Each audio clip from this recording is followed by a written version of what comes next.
channel Ngulik Horor.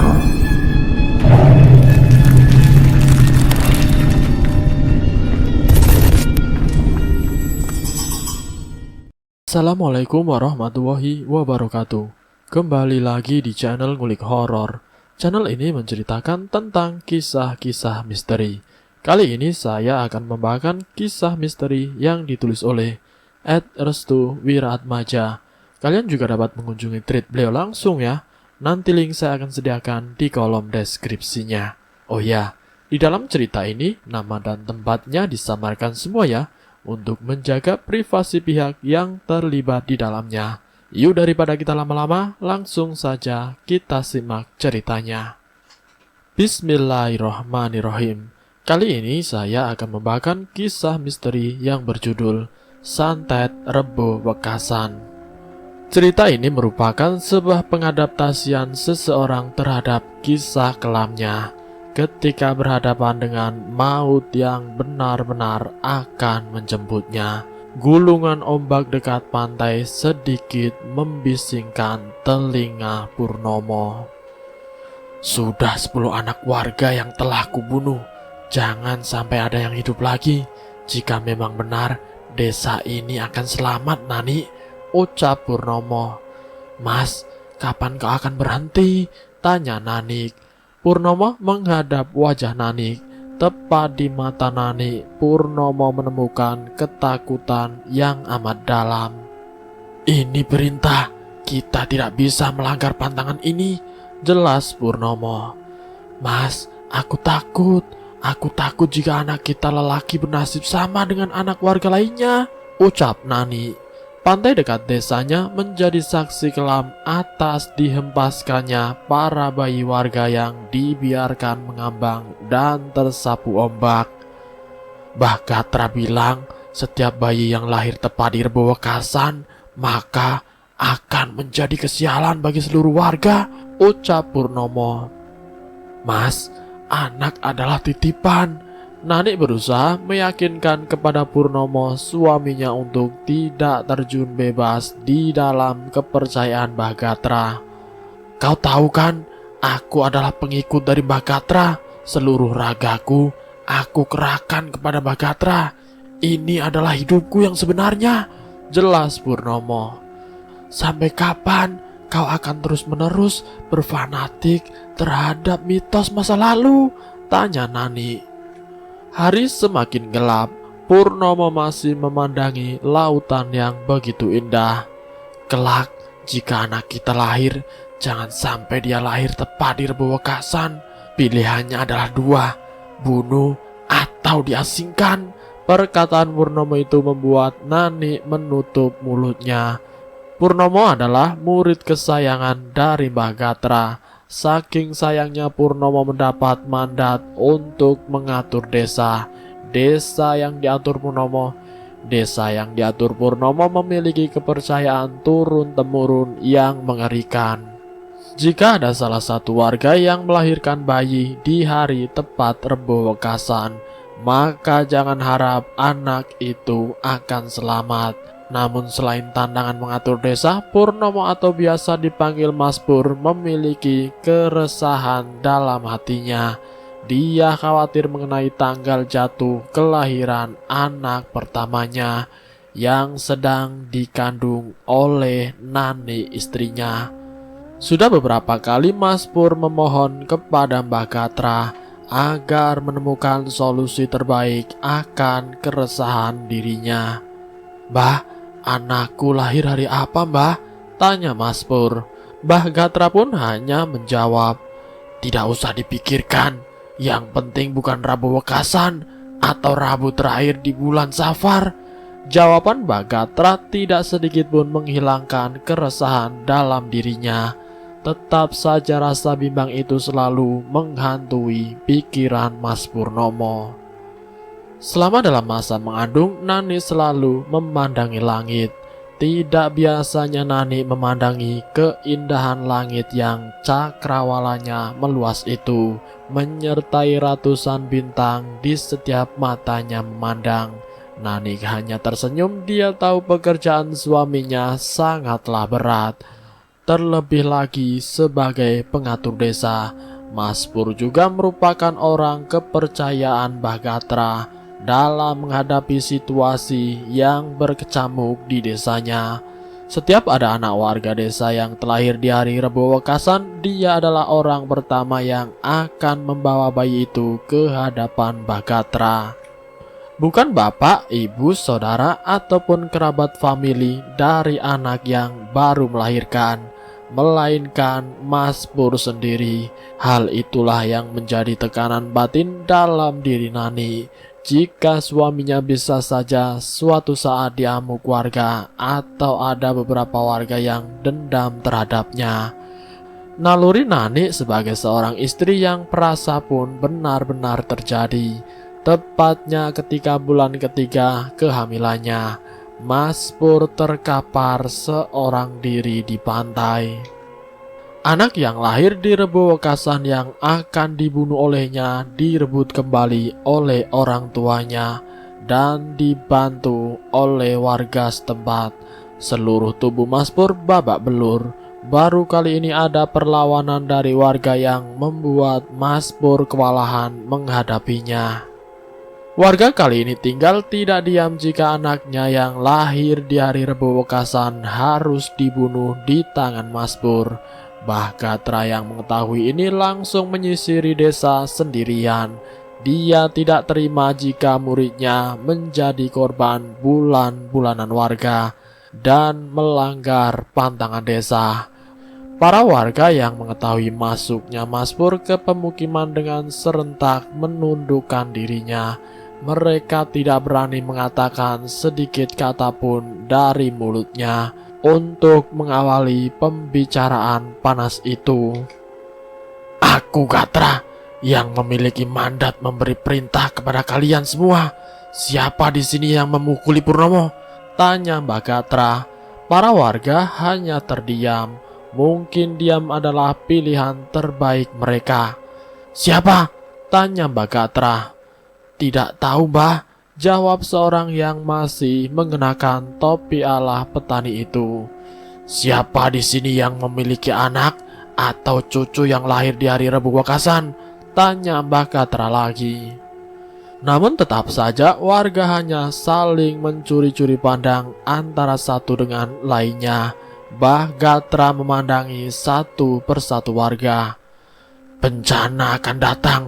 Jika kamu tidak siap, kamu akan mati semua karena bencana itu, ucap Mbah Gatra sambil meludah ke muka wajah salah satu warga. Para warga hanya saling pandang terhadap satu sama lain. Setelah Mbah Gatra meninggalkan mereka, barulah mereka membicarakan permasalahan tersebut. Siapa yang mengambil bayi itu? Tanya salah satu warga. Bayu yang mengambil bayi itu, Bayu, ucap yang lainnya. Kok bisa gawat ini, ucap para warga sambil memutuskan solusi tersebut. Tidak apa-apa, Bayu itu orang baik. Desa ini tidak bakal kena tulah, aku jamin, ucap warga. Sementara itu, Bayu yang berhasil menyelamatkan anaknya menangis terseduh-seduh. Kamu harus hidup, nak, ucap Bayu. Bayu menamakan anak itu dengan nama Kemalasari, yang berarti batu indah yang bercahaya.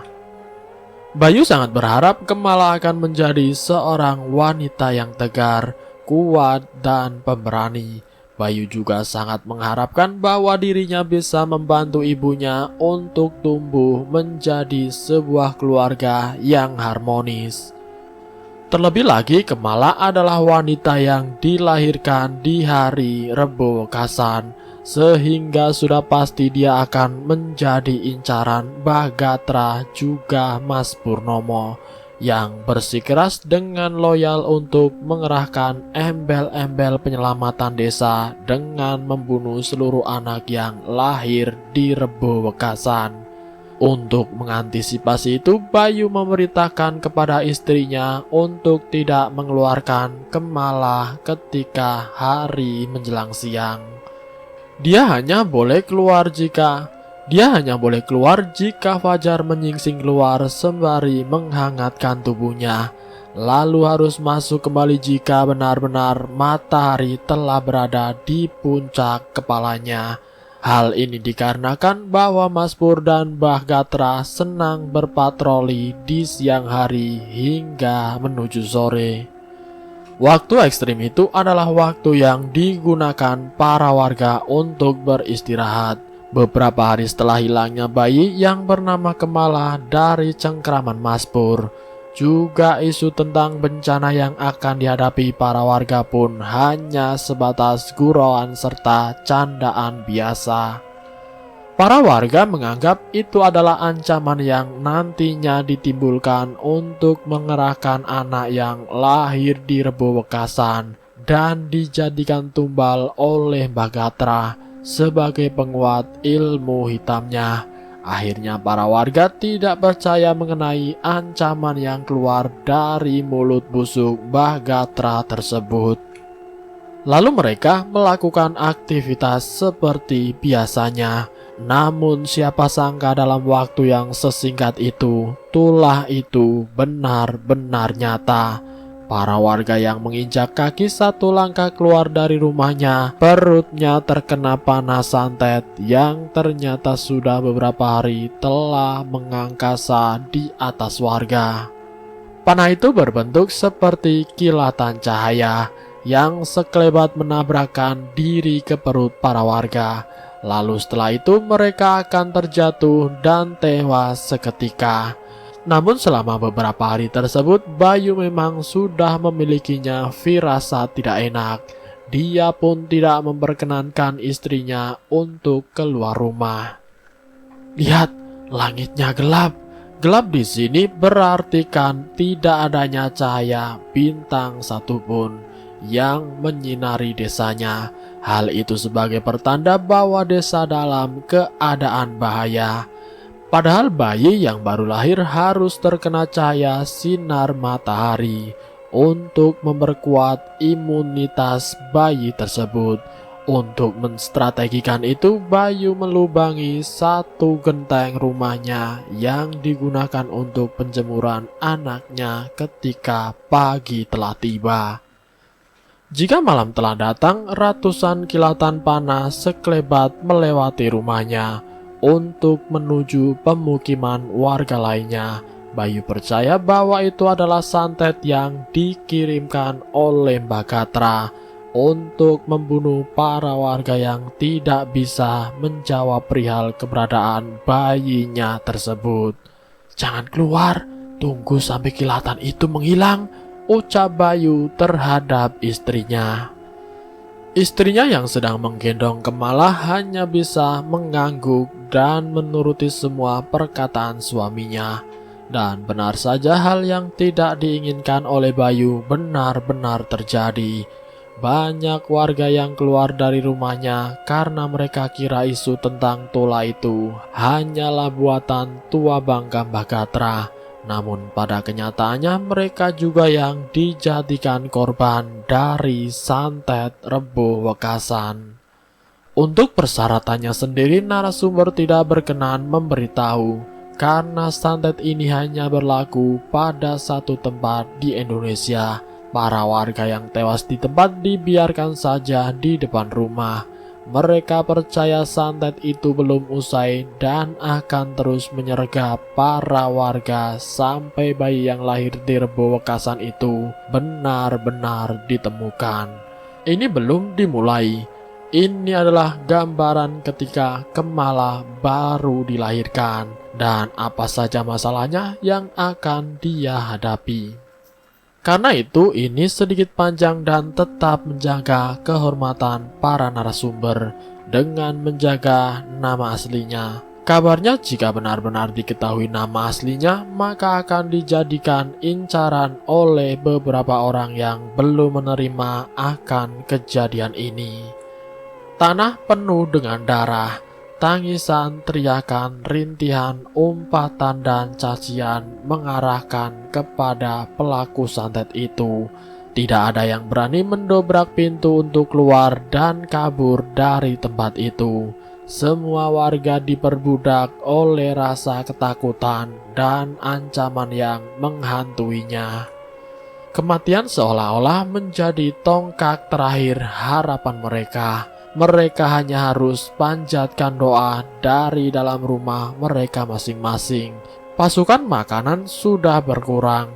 Para mayat yang berjajaran di rumah juga menjadi membusuk dan penuh dengan lalat hitam yang besar. "Mas," ucap Liri istrinya. "Kenapa, Bu?" tanya Bayu. "Apa ini karena Kemala?" tanya istrinya. "Tidak, Bu. Kemala adalah anak kita.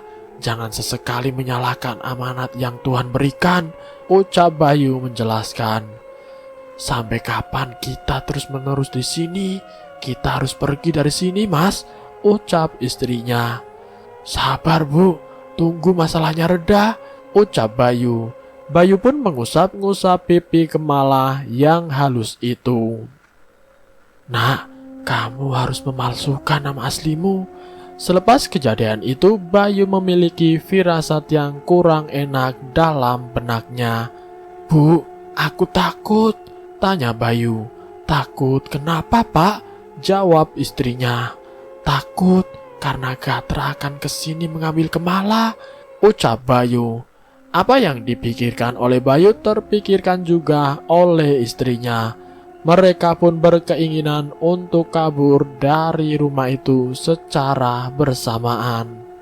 Tepat di waktu fajar, tepat di mana suasana sudah kondusif, mereka berdua meninggalkan rumah dari pintu belakang.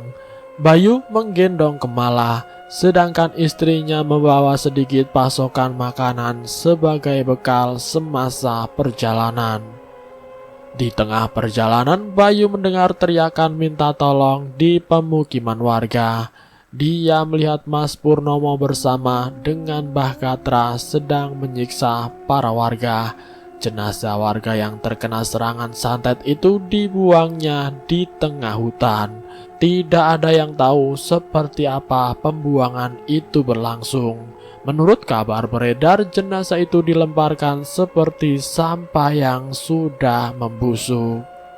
Lalu beberapa warga lainnya dipaksa untuk berbicara keras mengenai keberadaan anak yang terlahir tepat di malam Rebo Wekasan. Namun mereka tidak ingin menjawabnya. Warga tetap bersikukuh untuk menyelamatkan Bayu beserta keluarganya. Hal itu menjadikan malam yang menderita di hati Bayu dan juga istrinya. Para warga banyak yang berguguran. Tetap saja bayi yang dimaksud Gatra dan Mas Purnomo tidak ditemukan. Hingga akhirnya Bayu dan istrinya menetap di suatu tempat yang lokasinya tidak terlalu jauh dari pemukiman warga, namun juga tidak terlalu berdekatan. Perjalanan hidup mereka memiliki sisi perjuangan yang sangat menantang. Selama berhari-hari, berminggu-minggu, bahkan berbulan-bulan, Bayu tetap mengungsi dari pemukiman warga, hingga terdengar rumor bahwa anak dari Purnomo dan Nani melahirkan. Anak itu berjenis kelamin laki-laki dan ia bernama Panji Purnomo. Anak itu tumbuh dan besar di lingkungan Gatra dan menjadi sebuah harapan besar Purnomo untuk menjadi petinggi desa selanjutnya.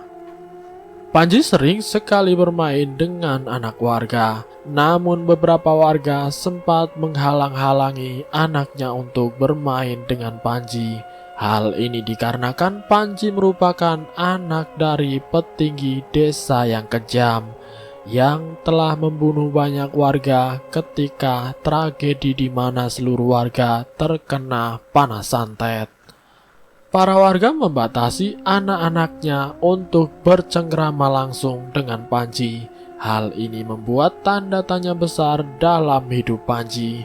Dia tidak tahu menahu tentang kesalahan orang tuanya serta masa lalu yang dihadapinya saat itu. Sempat bertanya juga kepada ibunya Nani tentang Panji yang ingin tahu mengapa dirinya tidak memiliki teman. "Mah, kenapa aku tidak mempunyai teman?" tanya Panji. "Loh, nak, tidak usah dipikirkan. Temanmu banyak, nak," ucap ibunya. Panji terus menggerutu mengapa dia tidak mendapatkan teman. Setiap kali Panji ingin ikut bermain, selalu saja orang tua dari anak-anak warga menyuruhnya pulang. "Aku mesti harus bagaimana, nak?" ucap Nani. Panji menangis sejadi-jadinya. Dia hanya menginginkan teman untuk menghibur hari-harinya yang kosong. Berita ini pun didengar oleh Purnomo sebagai seorang ayah.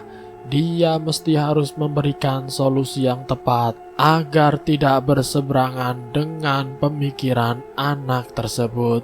Purnomo pun mengabulkan permintaan Panji, lalu dia membawanya menuju ke tengah pemukiman warga. Di situ para warga serta anak-anaknya sedang bermain di depan rumah. Kehadiran Purnomo membuat seluruh warga terkejut. Tidak ada yang bisa dia lakukan kecuali satu, yaitu diam.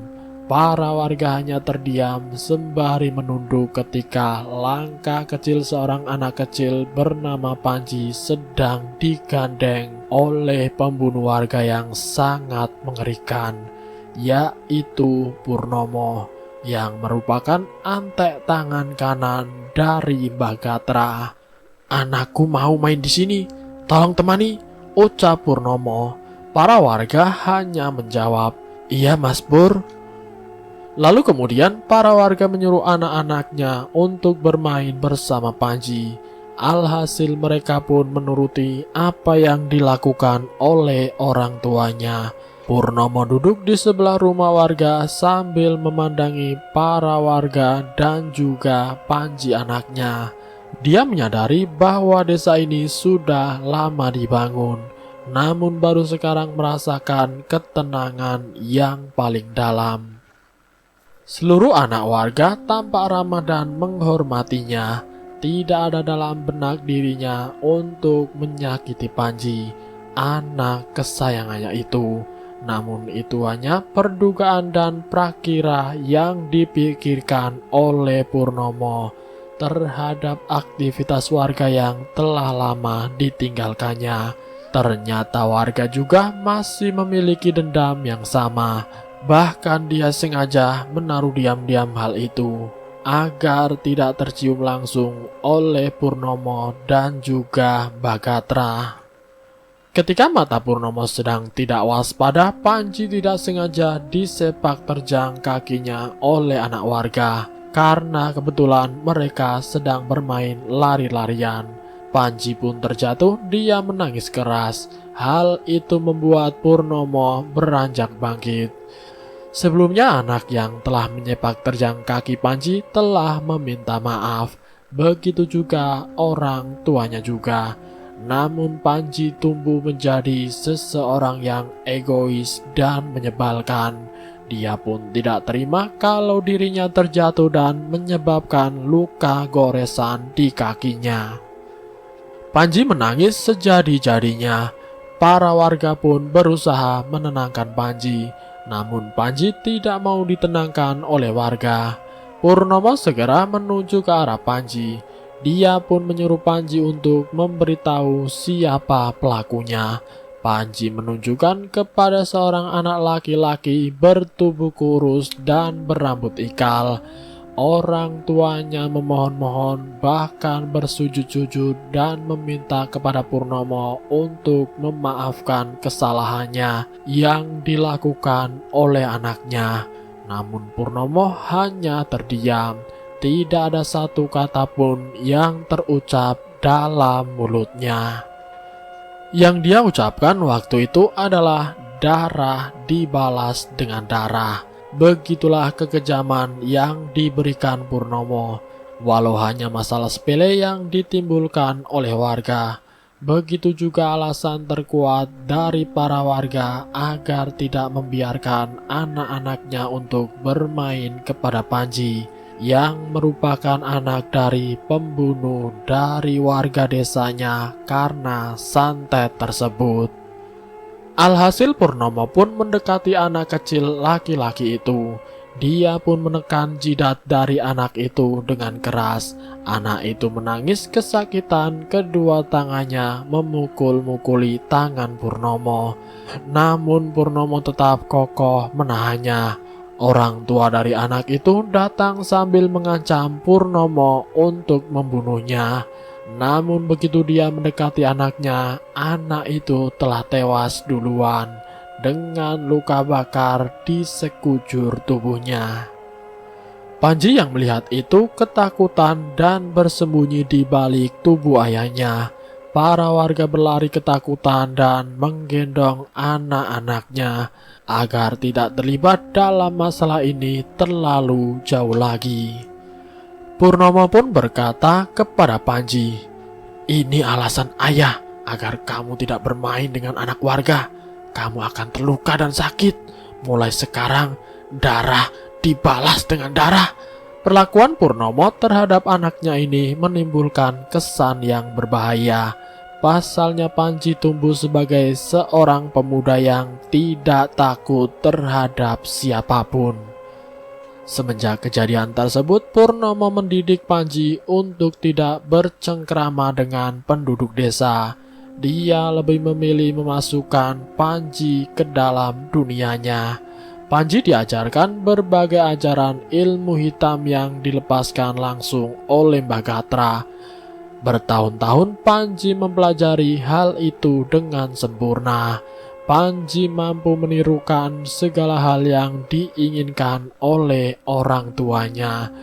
Namun hal ini tidak diinginkan oleh Nani sang ibu, yang menginginkan Panji tumbuh besar sebagai pemuda yang baik.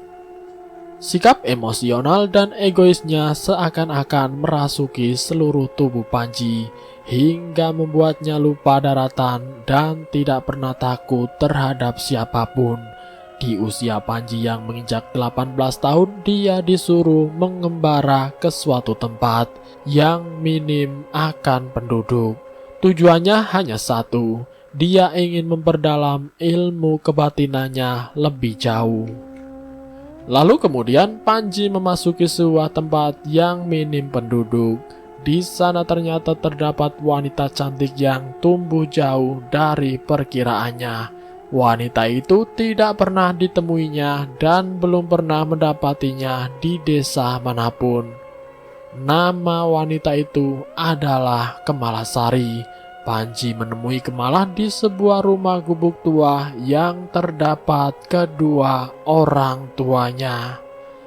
Di sini Bayu tidak menyadari bahwa pemuda itu adalah Panji. Maka dari itu dia menerima Panji selayaknya tamu yang mendatangi tempatnya. Panji disuguhkan makanan seadanya. Dia pun menanyakan kedatangannya ke desa tersebut. "Aku ingin memperdalam ilmu kebatinanku," ucap Panji. "Ilmu kebatinan seperti apa yang akan kau perdalam?" Jawabnya, "Aku sedang ditugaskan untuk membunuh seseorang yang akan dijadikan sebuah persyaratan itu," ujar Panji. "Apa persyaratannya?" tanya Bayu. "Yaitu membunuh wanita yang lahir di Rebo Wekasan, karena dengan itu ilmu kebatinanku akan menjadi sempurna," ucap Panji kemudian. Betapa terkejutnya Bayu mendengar hal itu. Dia pun menutup pembicaraannya dan mempersilahkan Panji untuk keluar dari rumah. Panji tidak mengerti akan perlakuan aneh Bayu terhadapnya. Lalu dia menanyakan perihal anak wanita tersebut. "Siapa nama anakmu gerangan?" tanya Panji. Bayu tahu salah satu hal yang dicegahnya adalah dengan memalsukan nama asli dari Kemala. "Nama anakku adalah Tiara Sari," ucap Bayu. Panji pun memperhatikan gerak-gerik dari Bayu yang tampak ketakutan. Akhirnya Panji pun mengutarakan perasaannya bahwa dirinya menyukai anak dari si Bayu itu yang bernama Tiara. Bayu hanya tersenyum. Dia pun menepuk pundak Panji dan berkata, "Anakku ini orang cacat. Dia tidak bisa membedakan mana bau amis dan mana bau harum. Hidungnya bermasalah. Aku takut kamu akan tersindir akan hal itu, ucap Bayu. Tidak apa, aku tidak menerima kelebihannya semata. Aku mencintainya, jawab Panji. Bayu hanya menggeleng-gelengkan kepala. Lalu dia perintahkan kepada Panji untuk menyelesaikan dulu ilmu kebatinannya. Sampai nanti waktu yang diturunkan dia boleh meminang Tiara asalkan tanpa didatangi oleh kedua orang tuanya. Alhasil Panji pun menyetujui itu semua. Dia pun menyelesaikan tirakat itu dalam sehari semalam dan mengurungkan niatnya untuk mencari wanita yang terlahir di hari Rebo Wekasan. Bayu khawatir jika Panji akan membunuh Kemala jika dia menyadari bahwa Kemala adalah orang yang dimaksud. Kemala, maukah aku jodohkan kamu dengan seorang pemuda yang memiliki ilmu kebatinan tinggi itu? Kemala hanya terdiam. Orang itu juga yang akan melakukan dua hal padamu, ujar Bayu. Dua hal? Jawab Kemala. Kamu bisa saja dibunuh atau dilindunginya. Namun jika kamu hanya berdiam diri sampai dia sadar, kamu akan menjadi korban sebagai kesempurnaan ilmunya, ucap Bayu. Setelah Kemala menyetujui hal itu, Bayu pun mengunjungi tempat bersemedi Panji yang berada di sebuah gunung yang jauh dari penduduk. Di sana Panji benar-benar menyatu dengan alam. Dia bisa tahu siapa yang akan datang terhadapnya.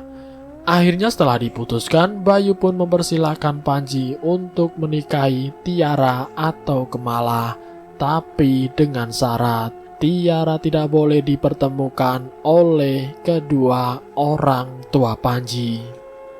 Lalu kemudian Panji pun menyetujuinya. Pernikahan itu digelar sederhana dan dengan adat Jawa kuno sekaligus beberapa orang saja yang mendatanginya. Hal ini dicegah agar tidak ada kecurigaan dalam diri Panji. Selama dalam masa pernikahan tersebut, Panji selalu didatangi oleh Mbah Gatra dalam mimpinya. Mbah Gatra pun menyampaikan bahwa wanita yang dicarinya adalah istrinya yang bernama Tiara.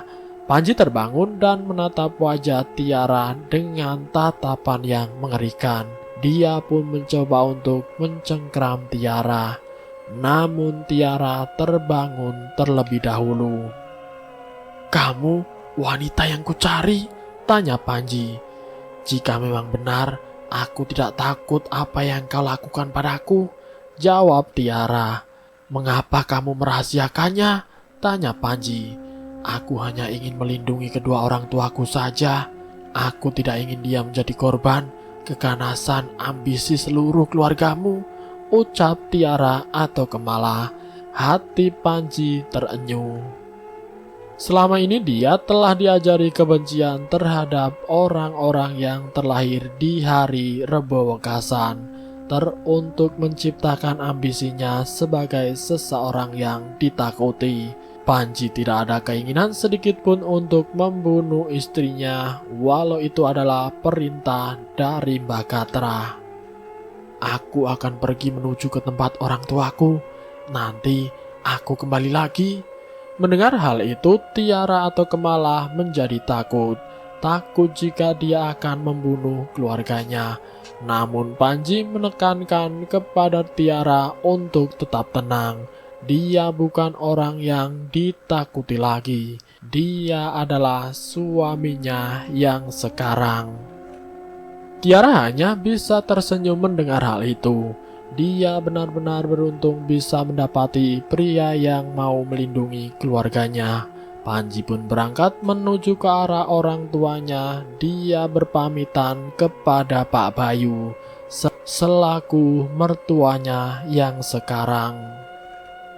Sebelum itu, Panji diberikan pesan agar menyamarkan nama asli dari Tiara itu sendiri. Panji pun lalu mengiyakan. Pak Bayu sempat khawatir bahwa Panji melanggar akan perjanjiannya. namun keselamatan anaknya adalah prioritas utamanya. Panji berangkat ketika malam hari tepat di mana bulan purnama mengangkasa dan menerangi rumah-rumah penduduk desa. Dan bersambung. Itulah kisah misteri yang berjudul Santet Rebo Wekasan bagian yang pertama. Nanti jika ada kesempatan saya akan melanjutkan ke bagian yang berikutnya, tentunya dengan cerita yang lebih menegangkan lagi. Jadi untuk kalian jangan lupa tonton video-video kami yang selanjutnya. Terima kasih sudah mampir di channel kami. Jika kalian tertarik dengan video kami, silahkan tekan tombol like, share, dan komen. Tekan subscribe untuk mengikuti video kami selanjutnya. Wassalamualaikum warahmatullahi wabarakatuh.